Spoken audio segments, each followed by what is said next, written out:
नृसिंह सरस्वती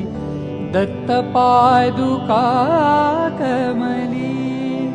नतमस्तक होता वृत्ती सुखमय झाली अज्ञान व्याप्त मी भ्रमलो श्रमलो भारी न च आश्रय कोठे दिसतो